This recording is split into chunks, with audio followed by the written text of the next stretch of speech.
నీకు ఎంత ఆధారాలతో పట్టుకున్నది చూపిస్తున్నాను. దేవుడే మనల్ని పెంచుతున్నాడు, దేవుడే మనకు పుట్టిస్తున్నాడు, దేవుడే పెంచుతున్నాడు, దేవుడే పెంచి పోషిస్తున్నాడు, సంరక్షిస్తున్నాడు. నీకు పెళ్లి కావాలంటే పెళ్ళైన భార్యను ఇస్తున్నాడు, భర్తను ఇస్తున్నాడు. మీ కళ ద్వారా పిల్లలు ఇస్తున్నాడు. మీ పిల్లలు అయిన తర్వాత చదువుకోవడానికి, మీరు బతకడానికి, మనం బ్రతకడానికి ప్రకృతిలో ప్రతి దాన్ని పెట్టి పెట్టి పెట్టి ఇన్ని కోట్ల మంది నీళ్లు తాగుతున్నారండి, ఇన్ని కోట్ల మంది భోజనం చేస్తున్నారండి, ఇన్ని కోట్ల మంది టిఫిన్ చేస్తున్నారండి, ఇంత కోట్ల మంది గాలి అవుతున్నారు, ఇప్పించుకున్నారండి. నేనే ఎక్కడ కొత్త వచ్చిందా? ఇంత ప్రకృతిని అంతా తయారు చేసి, ఇంత విశాలతను కలిసి ఇల్లు కట్టుకుంటున్నావు. నీకు మెటీరియల్ ఎక్కడిది? నీకు ఇసుక ఎవరు ఇచ్చారు? సిమెంట్ ఎవరు ఇచ్చారు? ఐరన్ ఇచ్చారు? భూమి ఎవరు ఇచ్చారు? నువ్వు ఎక్కడి తెచ్చుకున్నావు? ఇందులో ఏ ఒక్కరు చెప్పుకున్న దానిలో ఏ ఒక్కరు నువ్వుగా నేనుగా తెచ్చుకోండి, ఏమి తెచ్చుకోలేమండి.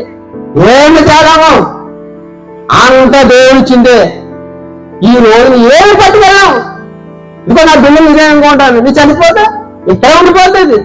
దేవుడు పైన చూస్తాడు, ఎరుగు నా కొడక ఎరుగానా, నువ్వు నీళ్ళు అనుకున్నావు, వదిలేసి పోతావు కదా బాబు, ఒక రోజు వదిలేసి పోతావు కదా బాబు అని చెప్తున్నాడు దేవుడు. ఒరే బాబు, దీనికోసం బ్రతకగలరా?